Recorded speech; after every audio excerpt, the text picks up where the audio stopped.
అద్దంలో చూసుకున్నప్పుడు మీకు మీరేం మాట్లాడుకుంటారు? I don't like my self. I love my self so much. నేనంటే నాకు చాలా ఇష్టం. హ్యాపీగా అవ్వగలుగుతాం, హెల్దీ అవ్వగలుగుతాం. సింపుల్‌గా ఒక ముక్కలో చెప్పాలంటే అంతే. పేరెంట్స్ ఎప్పుడైతే హ్యాపీగా లేరో మరి అక్కడి నుంచే వచ్చాం కదా! మన ఫౌండేషన్సే అవి కదా! My father used to harass my mother. నేనిక్కడ వీళ్ళకి కోపం చూపిస్తే నాకు మళ్ళీ హార్మ్ జరగదు. సో నేను ఈ మధ్య కొన్ని రీల్స్ చూసాను. చాలా సెల్ఫ్ బ్లేమ్ చేసేసుకుంటూ పేరెంట్స్‌ని ప్లీజ్ చేయి, ఫ్రెండ్స్‌ని ప్లీజ్ చేయి, పని చేసే వాళ్ళని ప్లీజ్ చేయి, బాసెస్‌ని ప్లీజ్ చేయి, నీ లవర్‌ని ప్లీజ్ చేయి. నేను చిన్నగా ఉన్నప్పుడు నాకు ఇలా రెగ్యులర్‌గా జరిగింది. ఊహ తెలిసినప్పటి నుంచి కాలేజ్ బస్ వచ్చి హాఫ్ అన్ అవర్ ముంగట లేవాలి, పరిగెత్తాల. సిగ్గు జ్వరం ఉంటే అలారం రాగానే వాళ్ళ మదర్ వాడిని గాడిగా అని తిడుతుంది ఫోన్లో. నేను యాక్సెప్ట్ చేస్తాను. We're disrespecting them. నాతో పాటు పస్తులు ఉన్నాడు, ఆకలితో ఉన్నాడు, బూతులు మాట్లాడడం కానీ, ఒక మాట అనేయడం కానీ. I understand that you like me, I understand that you love me, but ఇది నాకు ట్రిగ్గర్ అవుతుంది. నువ్వు బాగుపడకపోతే బాగోదు చెప్తున్నాను. నువ్వు పెద్ద మనిషితో మాట్లాడేటప్పుడు ఏళ్ళు చూపించి మాట్లాడొద్దు. ఆ రెస్పెక్ట్ కోరుకునే సోల్కి డిస్రెస్పెక్ట్ తగిలినప్పుడు నీకు మైక్రో డ్రామాస్ ఇవన్నీ 10 నిమిషాలు కూర్చోండి. You're so beautiful, you're amazing, చాలా ఇంపార్టెంట్. నీకు ఇంకా ఎలాంటి మనుషులు కావాలి నీ చుట్టూ ఆలోచించుకో.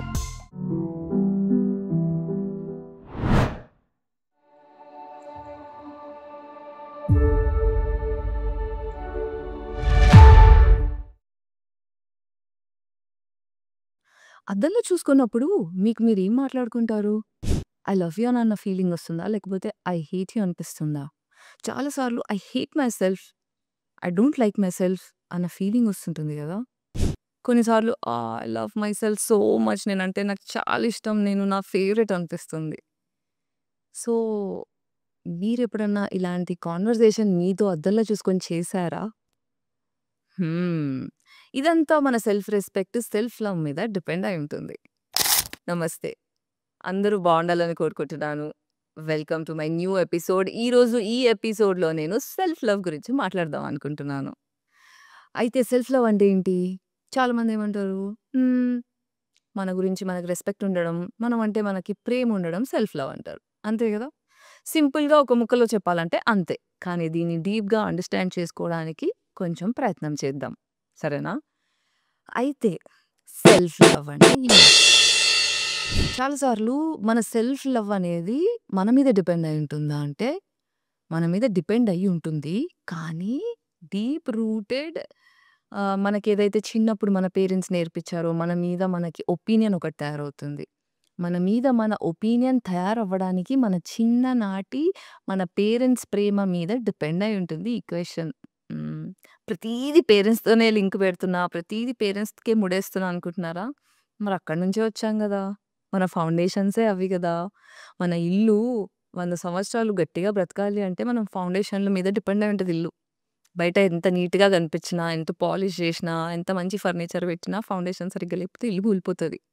సో, సైకాలజీ అర్థం చేసుకోవాలి. మన గురించి మనం బాగా అర్థం చేసుకోవాలి అంటే మన పేరెంట్స్‌తో ఉన్న మన కనెక్షన్ గూడా బాగా అర్థం చేసుకోవాలి. అప్పుడే మనం మన ట్రామాలను హీల్ చేసుకోగలుగుతాం. జనరేషన్ కర్సెస్‌ని హీల్ చేసుకోగలుగుతాం. ప్యాటర్న్స్ బ్రేక్ చేయగలుగుతాం. అండ్ హీల్ అవ్వగలుగుతాం. హ్యాపీగా అవ్వగలుగుతాం. హెల్తీ అవ్వగలుగుతాం. సో, దీన్ని పేరెంట్స్‌ని బ్యాష్ చేస్తున్నా అనే పాయింట్‌లో ఆలోచించకుండా, మన ఫ్లాస్ ఏంటి? మన ట్రామాస్ ఏంటి? మన కర్సెస్ ఏంటి? అని అర్థం చేసుకునే పాయింట్ ఆఫ్ వ్యూలో చూస్తే, అఫెండ్ అవ్వకుండా, డిఫెన్స్‌లోకెళ్ళకుండా, నేను చెప్పిన మాటల్ని వినడానికి ప్రయత్నిస్తే మనకి యూజ్‌ఫుల్ అవుతుంది. ఇది డిస్క్లైమర్. ఓకే. సో, మన పేరెంట్స్ ఎప్పుడైతే వాళ్ళు హ్యాపీగా ఉన్నారనుకోండి, మనల్ని హ్యాపీగా పెంచితే సెల్ఫ్ లవ్ అనేది పెద్ద కష్టం అవ్వదు. బట్ పేరెంట్స్ ఎప్పుడైతే హ్యాపీగా లేరో, వాళ్ళు ట్రామాలో ఉన్నారు. ఫర్ ఎగ్జాంపుల్ ఇప్పుడు మా పేరెంట్స్ తీసుకుంటే, my father used to harass my mother. My mother used to feel so depressed inside. ఆ కోపం ఎక్కడ తీయాలో తెలియక నా మీద తీయడం జరిగింది. మా చెల్లెల మీద తీయడం జరిగింది. సో, అది తెలిసి కావాలని చేయొచ్చు కొన్నిసార్లు. చాలా సార్లు తెలియకుండా చేస్తారు. బికాజ్ సప్రెస్డ్ యాంగర్ ఎక్కడ రిలీజ్ చేయాలో తెలియక సోల్ కొట్టుకుంటూ ఉంటది. సో, యాంగర్ ఎక్కడ రిలీజ్ చేస్తారు అంటే, నేనిక్కడ వీళ్ళకి కోపం చూపిస్తే నాకు మళ్ళీ హార్మ్ జరగదు. నా కోపం ఇక్కడ వ్యక్తపరిచినప్పుడు నేను సేఫ్ ఫీల్ అవుతాను అని ఫీల్ అయిన మనుషుల దగ్గర మనం కోపం చూపిస్తాం. కదా! సో, అలా మన పేరెంట్స్ మన మీద పిల్లల మీద కోపం చూపిచ్చారు అంటే వాళ్ళకసలు సేఫ్ స్పేసే దొరకలేదు. పిల్లలే సేఫ్‌గా ఫీల్ అయ్యారు కాబట్టి పిల్లల మీద తీశారు కోపం. సో, వాళ్ళ వే ఆఫ్ రిలీజింగ్ కోపం మన మీద ట్రామాలాగా ఎఫెక్ట్ అవుతుందనమాట. సో, నేను ఈ మధ్య కొన్ని రీల్స్ చూసాను. చాలా సెల్ఫ్ బ్లేమ్ చేసేసుకుంటూ. అంటే ఒకతను రీల్ చూసా తిట్టుకుంటున్నాడు తనని తాను. ఆహ్, "అసలు నీకు బుద్ధి లేదురా! నువ్వు పొద్దున్న లెవ్వట్లేదు. నువ్వు ఈ పని జేయట్లేదు. నువ్వు అడ్డమైన ఫ్రెండ్స్‌తో ఫ్రెండ్‌షిప్ చేస్తున్నావు. నువ్వే వాడివి. అందరికి మంచి చేసేస్తున్నావు. నీకెవ్వడు పట్టించుకోకున్నా నువ్వైతే అందరికి చేస్తున్నావు. నువ్వే ఉన్నావు" అని చెప్పి వాడిది వాడే సెల్ఫ్ బ్లేమ్ చేసేసుకుంటూ ఒక రీల్ చేసి పెట్టాడు. నాకు తనని చూస్తే చాలా బాధేసింది. ఎందుకంటే ఒకప్పుడు నేను అలాగే తిట్టుకున్న మనిషిని. పొద్దున ఎర్లీ మార్నింగ్ లెవ్వాలి అని చెప్పి ఒక చిన్నప్పటి నుంచి ఇష్టం. పొద్దున్నే లేవాలి, తొందరగా పడుకోవాలి, సర్కాడియన్ రిథమ్ మెయింటైన్ చేయాలని చాలా ఇష్టం గానీ, పడుకోలేకపోయేదాన్ని, పొద్దున తొందరగా లెవ్వలేకపోయేదాన్ని. ఎందుకంటే మనం నైట్ ఔట్స్ ఎందుకు మేలుకుంటున్నాము? రాత్రులు ఎందుకు పడుకోలేకపోతున్నాము అనే మెయిన్ రీజన్‌కొస్తే ఇన్సోమ్నియా ఎందుకొస్తుందంటే, పొద్దునంతా అందరిని ప్లీజ్ చేస్తూ తిరుగుతాం లైఫ్‌లో. అంటే పేరెంట్స్‌ని ప్లీజ్ జేయి, ఫ్రెండ్స్‌ని ప్లీజ్ జేయి, పని జేసే వాళ్ళని ప్లీజ్ జేయి, బాసెస్‌ని ప్లీజ్ జేయి, నీ లవర్‌ని ప్లీజ్ జేయి. అందరి కోసం బతికి, బతికి మన కోసం మనం బ్రతకట్లేదు. పొద్దునంతా వేరోళ్ళ కోసం బతికేస్తున్నాం. ఎప్పుడైతే రాత్రవుతదో, చీకటవుతదో అందరి ఎక్స్‌పెక్టేషన్స్ నుంచి మనం దూరమెళ్తాము. అప్పుడు మనకు మనం దగ్గరవుతూ, రాత్రి పూట మనం సేఫ్‌గా ఫీలవుతున్నాం. ఎందుకంటే ఎవ్వరిని ఇంప్రెస్ జేయాల్సిన అవసరం లేదు గాబట్టి. అక్కడికొచ్చేసరికి హమ్మయ్య! నాకీ టైం దొరికింది. నేను నా గురించి ఆలోచించుకోవచ్చు అని నీ సోల్ సబ్‌కాన్షియస్‌గా సేఫ్‌గా ఫీలవుతుంది కాబట్టి, నువ్వు రాత్రి పడుకోలేకపోతున్నావు. ఈ టైంలో నువ్వు సెల్ఫ్ రిఫ్లెక్షన్ జేస్తావా? లేకపోతే ఏం జేస్తావా అనేది ఇగ నీ ఇష్టం. సో, ఇట్లా నిద్రపోకపోవడం వల్ల మన సర్కిల్ అనేది పొద్దున్న లెవ్వడం కష్టమవుతుంది. సో, నేను చిన్నగున్నప్పుడు నాకిలా రెగ్యులర్‌గా జరిగింది. ఊహ తెలిసినప్పటి నుంచి నాకు నిద్ర లేదు. ఇన్సోమ్నియాక్ ఫ్రమ్ చైల్డ్‌హుడ్ నేను. చాలా ఏళ్ళు కొట్టుకున్నా థెరపీకెళ్ళేదాకా నాకర్థం కాలే. నేను ఎంత ట్రై చేసినా, యోగా చేస్తున్నా, అందరికి దూరంగా ఎళ్ళిపోయి ఉంటున్నా గూడా నాకు నిద్ర పట్టట్లేదు అంటే అదొక ప్యాటర్న్ అయిపోయింది నా లైఫ్‌లో. పడుకోలేకపోతున్నా, తొందర లెవ్వలేకపోతున్నా అని. సో, తర్వాత అర్థమైంది ఇది రీజన్ అని. సో, నేను ఇంజినీరింగ్‌లో ఉన్నప్పుడేంటంటే హాస్టల్‌లో ఉన్నాను 4 ఇయర్స్. ఆ 4 ఇయర్స్‌లో పొద్దున్న లేద్దామని ఎంత ప్రయత్నించినా కాలేజ్ బస్ వచ్చే హాఫ్ అన్ అవర్ ముంగట లెవ్వాలా, పరిగెత్తాలా. సో, ఈ ప్యాటర్న్ బ్రేక్ జేసుకోవాలి అని చెప్పి నా మీద నాకు చాలా కోపమొచ్చేది. ఎందుకు పొద్దున్న లెవ్వట్లేదు? ఇప్పుడెవరున్నారు నిన్ను ఇబ్బంది పెట్టడానికి? హాస్టల్‌లోనే ఉన్నావు గదా! పేరెంట్స్ లేరు గదా! కొట్టడానికి, తిట్టడానికి అని నన్ను నేను తిట్టుకొని ఒక పేపర్ మీద రాసుకున్నా తెలుసా? సిగ్గు, శరం ఉంటే అలారం రాంగానే లే అని ఒక బూతు రాసుకొని పేపర్ మీద దాని మీద అలారం పెట్టుకొని పడుకునేదాన్ని. పొద్దున్న లేసి ఆ అలారం బంద్ జేసి పేపర్ చూసుకొని ఛీ! ఛీ! ఛీ! అని లేచేదాన్ని. అంటే మనం డిసిప్లిన్‌లో రావడానికి, మనం బాగుపడడానికి మనల్ని మనం తిట్టుకోవాలా? అసలు ఈ పరిస్థితి ఎందుకొచ్చింది అని బాగా ఆలోచిస్తే ఇంటర్నలైజ్డ్ షేమ్ అనే మాట గుర్తొస్తుంది నాకు. మన పేరెంట్స్ మనని బేసిక్ రెస్పెక్ట్ ఇవ్వకుండా పెంచారు తెలుసా? మొన్న నా ఫ్రెండ్ ఫోన్‌లో మాట్లాడుతున్నాడు. మాట్లాడుతుంటే వాళ్ళ మమ్మీ వాడేంటి 25 ఏళ్ళు దాటాయి. వాడికి 30 ఏళ్ళకి దగ్గరగా ఉన్నాడు. వాళ్ళ మదర్ వాడిని గాడిద అని తిడుతుంది ఫోన్‌లో. చెట్టంత కొడుకుని పట్టుకొని గాడిద అని అంటే డిస్‌రెస్పెక్ట్ చేసుకుంటూ ఎలా మాట్లాడబుద్దయింది తల్లికి నాకర్థం కాలే. చాలా బాధనిపిచ్చింది. ఇప్పుడు మీ మదర్ ఇట్లా తిట్టడం మంచిది కాదు అని తనకి చెప్పినా సడెన్‌గా నాకు గుర్తొచ్చిందేంటంటే, మా మమ్మీ గూడా నన్ను చిన్నప్పుడు గాదు గదా! రీసెంట్‌గా లాస్ట్ ఇయర్ మాట్లాడడం మానేసింది. 1 ఇయర్ అవుతుంది. అంతకు ముందు వరకు గూడా నన్ను అలాగే తిట్టింది. ప్రేమ అని తిడతారు మా ఇంట్లో. చిన్నప్పుడు మేము అమ్మ, నాన్న నేర్చుకునే కంటే ముందు ఇవి నేర్చుకున్న మాటలు. అప్పుడు అర్థం గాలేదు. పెద్దగయిన తర్వాత సెల్ఫ్ రెస్పెక్ట్ అర్థమైన తర్వాత, సెల్ఫ్ వర్త్ అర్థమైన తర్వాత అర్థమైంది.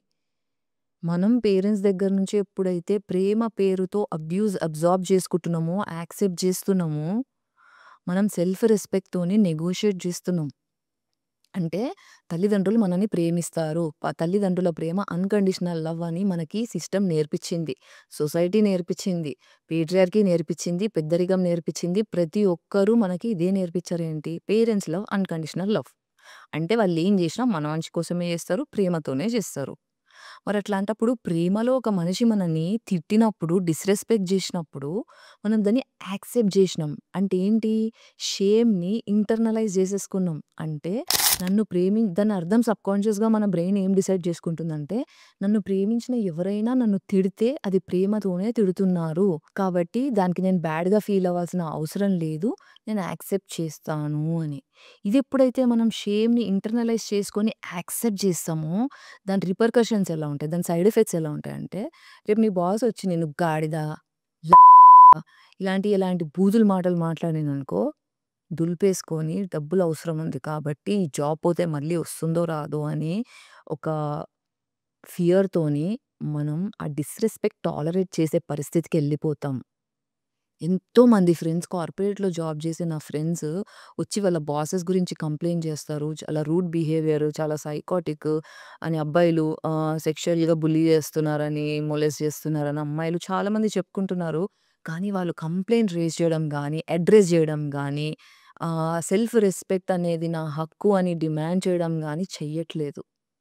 ఇంటికొచ్చి ఆ కోపాన్ని సప్రెస్ చేసేసుకొని యాంగర్‌తో స్మోక్ జేయడమో, ఆల్కహాల్ తాగడమో ఇలా పాసిఫై జేసుకుంటున్నారు. ఇవన్నీ చూస్తుంటే నాకీరోజు ఈ మాటలు కంపల్సరీ మాట్లాడాలనిపిచ్చింది. మనం ప్రేమ పేరుతో మన ప్రేమించిన వాళ్ళని మనం ఎప్పుడైతే బూతులు వాడి తిట్టడం చేస్తామో, వి ఆర్ డిస్‌రెస్పెక్టింగ్ దెమ్ తెలీకుండా. మనం కూడా అలాగే నేర్చుకున్నాం కాబట్టి అదే పాస్ చేస్తున్నాం. నా నా షిజ్జుగాడు ఫస్ట్ టైమ్ నా లైఫ్‌లో వచ్చినప్పుడు, చిన్నప్పుడు నాకు తెలియకుండా వాడిని అని పిలిచేదాన్ని. ప్రేమతో పిలిచేదాన్ని. కానీ ఐయామ్ డిస్‌రెస్పెక్టింగ్ హిమ్. వాడు కొంచెం పెద్దగయిన తర్వాత వాడు నా మాటలు వినడము, నాకు రెస్పెక్ట్ జేయడం తర్వాత నాకర్థమైంది. వాడు ఏం తప్పు చేశాడని నేను వాడిని డిస్‌రెస్పెక్ట్ జేస్తున్నాను? వాడు నన్నెప్పుడన్నా తిట్టాడా? వాడు నన్నెప్పుడన్నా కరిచాడా? వాడు నాతో ఎప్పుడన్నా రూడ్‌గా బిహేవ్ చేశాడా? అస్సలు చేయలేదు. నా దగ్గర డబ్బులు లేకుండా కొన్ని మంత్స్ నేను తిండి గూడా ఒకటే పూట పెట్టా నేను. ఏడ్చుకున్నాననుకో అది వేరే విషయం. బట్ అలాంటి టైంలో గూడా వాడు నాతో కోపంగా బిహేవ్ చేయలే. నన్ను అర్థం చేసుకున్నాడు. నాతో పాటు పస్తులున్నాడు, ఆకలితో ఉన్నాడు. కానీ నన్ను కరవడం, తిట్టడం, నాతో రూడ్ బిహేవియర్ అస్సలు చేయలేదు. అప్పుడనిపిచ్చింది నాకు. అరే! నేను వీడిని సరిగ్గా చూసుకుంటానని ప్రామిస్ చేసి లైఫ్‌లో తెచ్చుకున్న ఒక ప్రాణి నా మీద డిపెండ్ అయితుంటే, నేను వాడికి తిండి పెట్టలేని పరిస్థితులలో కూడా వాడు నా మీద కోపం చేసుకున్నప్పుడు, నేను ప్రేమ పేరుతో వాడిని ఎందుకు డిస్‌రెస్పెక్ట్ చేస్తున్నాను అనే ఒక రిఫ్లెక్షన్ తర్వాత, నేను మా షిజ్జు గాడిని తిట్టడం మానేసా. అంటే ప్రేమతో. ప్రేమతో తిట్టడం మానేసినా. ఇది చాలా అవసరమైన విషయం. మనం ఎవ్వరికీ మన వాళ్ళ మీద, మనం ప్రేమించే వాళ్ళ మీద ద్వేషం ఉండదు. మనం ద పీపుల్ వి లవ్ వాళ్ళనే ఎందుకు హర్ట్ చేస్తాం ఎక్కువ అంటే, మనం తెలియకుండానే మనం ప్రేమించిన వాళ్ళ మీదే మనం ఎక్కువ బూతులు మాట్లాడడం గానీ, ఒక మాట అనేయడం కానీ చేసేస్తుంటాం. ఎందుకంటే వాళ్ళెక్కడికి వెళ్ళరని, వాళ్ళు మనల్ని ప్రేమిస్తున్నారని, వాళ్ళ దగ్గర మనం సేఫ్ ఫీల్ అవుతున్నాం కాబట్టి, మన ఒరిజినల్ క్యారెక్టర్‌ని తీసుకొచ్చేంత ధైర్యం చేస్తున్నామనమాట. అర్థమవుతుందా? అంటే ఇక్కడ నేను ఒకరిని ప్రేమ పేరుతో దూషిస్తున్నాననుకోండి, అక్కడ ఫాల్ట్ నాలోనే ఉందని నాకర్థమైంది. నేను ప్రేమించిన వారిని ఇంకొకసారి బూతులతో మాట్లాడను, తిట్టను, తక్కువ చేసి మాట్లాడను, డిస్‌రెస్పెక్ట్ చేయను అని కొన్ని ఇయర్స్ కింద ప్రామిస్ చేసుకున్నాను. సో, నేనేదైనా సిట్యుయేషనల్‌లో పరిస్థితులు ఎక్స్‌ప్లెయిన్ చేయడానికి బూతులు మాట్లాడుతున్నా గానీ, పర్సనల్‌ని అడ్రెస్ చేసేటప్పుడు బూతులు మాట్లాడడం మానేసిన. చిన్నప్పుడు నా ఫ్రెండ్స్‌ని, బెస్ట్ ఫ్రెండ్స్‌ని అరే డొడా ఇలా పిలిచేదాన్ని. అది చాలా తప్పు. వాళ్ళందరికీ గూడా నా ఫ్రెండ్స్ మీ అందరికీ ఎవరెవరినైతే ప్రేమ పేరుతో నువ్వంటే నాకిష్టమన్న ఫీలింగ్‌తో నేను బూతులు మాట్లాడానో నన్నందరూ క్షమించాలని కోరుకుంటున్నాను. I'm really sorry that I have done that. నాకు తెలియక చేశాను. ఎందుకంటే చిన్నప్పటి నుంచి మా ఇంట్లో ప్రేమ పేరుతో నన్ను అలాగే పిలిచారు. మా డ్యాడీ అయితే అడ్డగాడిద, ఇంకో చెల్లిని ఎర్రతేలు, కర్రె ఇలా పిలిచేవాడు. సో, ఇవన్నీ చిన్నప్పటి నుంచి నార్మలైజ్ అయిపోవడం వల్ల ఇంకొకరు తిట్టినా గూడా మనకు పెద్ద ఫరక పడదు. ఇది మారాలి అంటే ఫస్ట్ ఆఫ్ ఆల్ మనని ఒకరు ప్రేమ పేరుతో దూషిస్తున్నా యాక్సెప్ట్ చేయొద్దు. ఐ అండర్‌స్టాండ్ అంటే గొడవ పడొద్దు. నేనేం చేస్తున్నానంటే ఈ మధ్య నన్నెవరన్నా అలా అన్నా గూడా సింపుల్‌గా చెప్తా ఏంటంటే, I understand that you like me. I understand that you love me. But ఇది నాకు ట్రిగ్గర్ అవుతుంది. ఈ మాట అనొద్దు. నాకు నచ్చదు అని చెప్పేస్తున్నా. ఒకవేళ అలా చెప్పిన తర్వాత కూడా రిపీట్ చేస్తే మనుషుల్ని కట్ చేసేస్తున్నా. మీరు గూడా అదే జేయండి. మీ పేరెంట్స్ ఒకవేళ మిమ్మల్ని దూషిచ్చినా, నేను నిన్ను ప్రేమిస్తున్నా అని చెప్పి దూషిస్తారు గానీ, వాళ్ళకది అర్థం గాదు. వీలైతే చెప్పడానికి చూడండి. రెస్పెక్ట్‌తో మాట్లాడండి. ఒకరికి మనం రెస్పెక్ట్ ఇవ్వాలి అంటే వాళ్ళు గూడా మనకు రెస్పెక్ట్ ఇవ్వాలి. ప్రేమ పేరుతో ఒకరినొకరు దూషించుకోవడం అనేది మజాక్‌లా బానే ఉంటది గానీ, దాని సైడ్ ఎఫెక్ట్ వేరే విధాలుగా కనిపిస్తుంటది. సో, మనం నోట్లోంచి ఏమొస్తుంది, ఎదురుంగా వాళ్ళని మనం ఎలా అడ్రెస్ చేస్తున్నాము అనేది చాలా చాలా ఇంపార్టెంట్. అది వాళ్ళ గురించి కాదు, మన గురించి మాట్లాడుతుంది. సో, ఇలాంటివన్నీ జరిగినప్పుడు ఏమైతుందంటే, అద్దంలో చూసుకున్నప్పుడు నిన్ను నువ్వు రెస్పెక్ట్ ఇచ్చుకోవాలా? లేకపోతే తిట్టుకోవాలా? అనే ఈక్వేషన్ దగ్గర కొట్టుకుంటావు. చిన్నప్పుడు అద్దంలో చూసుకొని ఎడ్డి మొహందానా! నువ్వెంత స్టూపిడ్ ఫెలోవసలు. You are going through this exploitation because you let it happen అని నన్ను నేను షేమ్ చేసుకున్నా. నన్ను నేను గిల్ట్ ట్రిప్ అయిపోయినా. ఎలా అంటే నాకు రేప్ అటాక్ ఎందుకు జరిగింది? I let it happen. అది నా ఫాల్ట్. నేనే తప్పు అని ఆ షేమ్‌ని ఇంటర్నలైజ్ చేసుకున్నా.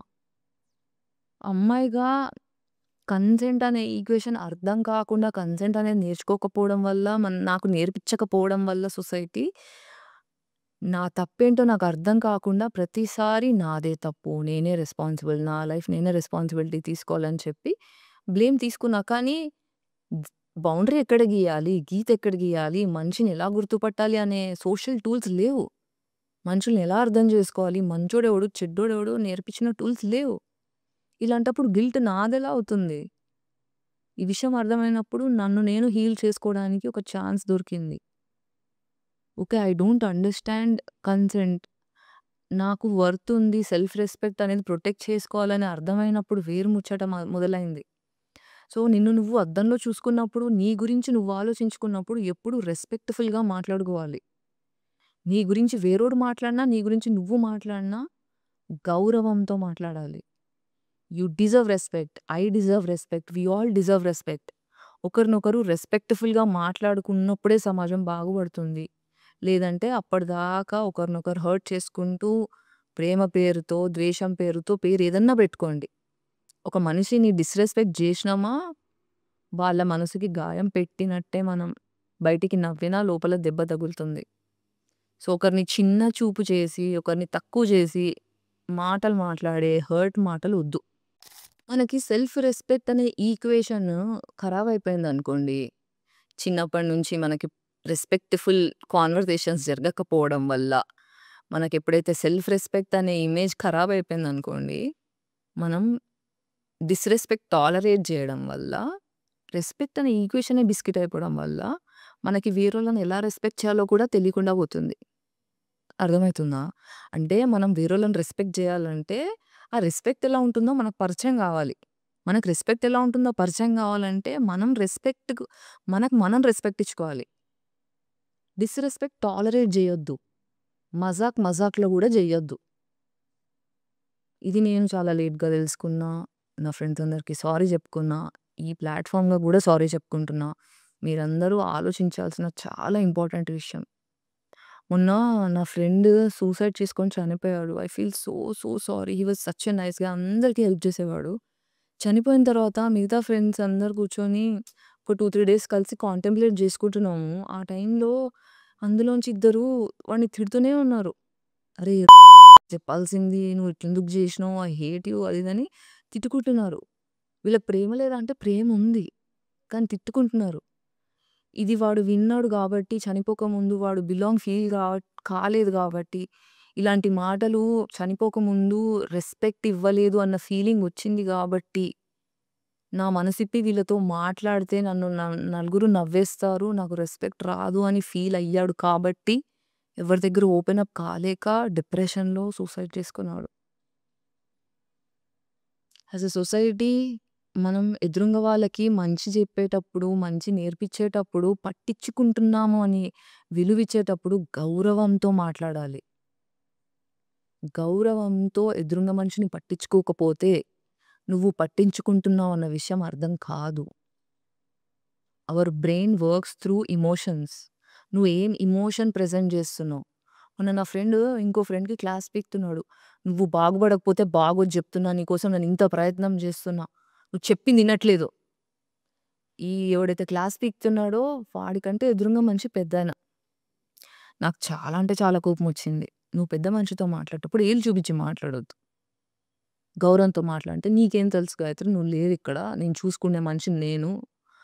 అంటే నేనున్నా లేకున్నా నువ్వు ఒక మనిషిని చూసుకుంటున్నావంటే నీకు నిజంగా చూసుకునే ఉద్దేశ్యం ఉంటే, నీకు నిజంగా ఆ మనిషి బాగుపడాలని నువ్వు కోరుకుంటే గౌరవంతో అడ్రెస్ చేయాలి. రెస్పెక్ట్‌ఫుల్‌గా అడ్రెస్ చేయాలి. ఒక మనిషికి నువ్వు రెస్పెక్ట్‌ఫుల్‌గా అడ్రెస్ చేయట్లేదు అంటే పట్టించుకోకు. మొత్తానికి కట్ చేసేయి. ఆ మనిషి కావాలా? రెస్పెక్ట్‌తో ఉండు. నీ జీవితంలో ఉన్న మనుషులు నీకు రెస్పెక్ట్‌తో ఉండాలి. ఒకరి జీవితంలో నువ్వు రెస్పెక్ట్‌ఫుల్‌గా ఉండాలి. ఎప్పుడైతే డిస్‌రెస్పెక్ట్ బాస్ నుంచి గానీ, పేరెంట్స్ నుంచి గానీ, లవర్ నుంచి గానీ, ఫ్రెండ్స్ నుంచి గానీ, డిస్‌రెస్పెక్ట్ ఎప్పుడైతే వస్తుందో అప్పుడు నీకు రెస్పెక్ట్ లేదో, అది లాంగ్ టర్మ్ వెళ్ళదు. అది మంచిది కాదు. అది మన ఆరోగ్యానికి మంచిది కాదు. ఎందుకంటే నువ్వు కాన్షియస్‌గా యాక్సెప్ట్ చేస్తావేమో గానీ, నీ సబ్‌కాన్షియస్ సోల్ ఎప్పుడూ రెస్పెక్ట్ కోరుకుంటుంది. ఆ రెస్పెక్ట్ కోరుకునే సోల్‌కి డిస్‌రెస్పెక్ట్ తగిలినప్పుడు నిద్ర పట్టదు. సోల్ డిప్రెషన్‌లోకెళ్తుంది. చిన్న చిన్నగా కొంచెం కొంచెంగా ఒకటేసారి పగలాల్సిన అవసరం లేదు. పగలడానికి మెల్లిమెల్లిగా మెల్లిమెల్లిగా కొడితే కూడా క్రాక్‌లొచ్చి పగిలిపోతాయి. ఇవన్నీ పెద్దగా కనిపించనివి. చిన్న చిన్నగా కనిపించే లాంగ్ టర్మ్‌లో ఎఫెక్ట్ చేసే మైక్రో ట్రామాస్ ఇవన్నీ. మనం గుర్తుపట్టకపోతే, దీన్ని అడ్రెస్ చెయ్యకపోతే, మనం అకౌంటబుల్‌గా ఉండకపోతే, మనం ఎంతో మందిని మెంటల్‌గా డ్యామేజ్ చేసేస్తాం. కాబట్టి సెల్ఫ్ లవ్ అనేది చాలా ఇంపార్టెంట్. మనం పొద్దున్న లేసి నేనేం చేస్తా తెలుసా? ఫస్ట్ స్నానం చేసుకోంగానే అద్దం ముందర 10 నిమిషాలు కూర్చుంటా. నా కళ్ళల్లో కళ్ళు పెట్టి చూసుకుంటా. నన్ను నేను చూసుకుంటా. Thank you. You're so beautiful. You're amazing. You're such an amazing person. You deserve the best అని నాకు నేను కొన్ని మాటలు చెప్పుకొని మంచిగా డ్రెస్ అప్ అయ్యి ఐ ఫీల్ సో హ్యాపీ. అంటే నలుగురు మన గురించి ఏమనుకుంటారో పక్కన పెడితే, నీ గురించి నువ్వు మాట్లాడుకుంటున్నావా? నీ గురించి నువ్వు రెస్పెక్ట్‌ఫుల్‌గా మాట్లాడుకుంటున్నావా అనేది చాలా ఇంపార్టెంట్. సో, నువ్వెప్పుడైతే నీ గురించి అద్దంలో చూసుకొని రెస్పెక్ట్ వర్డ్స్ యూజ్ చేస్తావో, ఆ రెస్పెక్ట్‌ని మ్యాచ్ చేసే మనుషులనే వెతుక్కుంటావు. నువ్వెప్పుడైతే డిస్‌రెస్పెక్ట్‌ఫుల్‌గా అద్దంలో చూసుకొని మాట్లాడుకుంటావో, ఆ డిస్‌రెస్పెక్ట్ టాలరేట్ చేసే మనుషుల్ని వెతుక్కుంటావు. నీకింక ఎలాంటి మనుషులు కావాలి నీ చుట్టూ ఆలోచించుకో. మన చుట్టూ ఉండే మనుషులు మనని ఎంపవర్ చేసి, మనం బాగుపడేటట్టు చేసే మనుషులు మనని డిస్‌రెస్పెక్ట్ చెయ్యరు. చెయ్యకూడదు. ఇది చాలా ఇంపార్టెంట్. మనం చిన్న చిన్న విషయాలలో అన్నం మొత్తం ఉడికిందా అని తెలియడానికి ఒక మెతుకు చాలంటారు చూడండి. ఇవి చూడాలి తెలుసుకోవడానికి. So, I hope you guys understand what I'm talking. Self respect మీద ఫోకస్ చేస్తే చాలా చేంజ్ ఒస్తది. మన డిప్రెషన్ నుంచి బయటపడడానికి ఇది చాలా హెల్ప్ చేస్తది. అందరూ సంతోషంగా ఉండాలని కోరుకుంటున్నాను. సర్వే జన సుఖినో భవంతు. I'll see you again in another topic. By.